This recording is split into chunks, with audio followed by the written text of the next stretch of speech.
कहाँ है आपके हुक्मरान उमर? क्या यही है? हाँ, यही है हमारे अमीरुल मोमिनीन। बैठ जाओ यहाँ।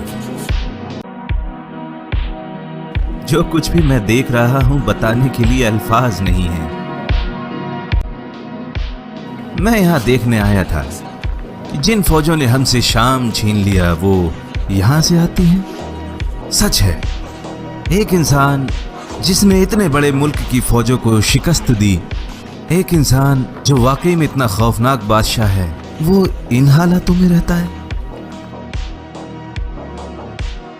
ऐसे भी बादशाह हैं जो नाइंसाफी करते हैं और उन्हें नींद भी नहीं आती, खौफ से, घबराहट से।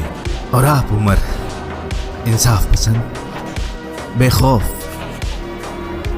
और सुकून से सोते हैं।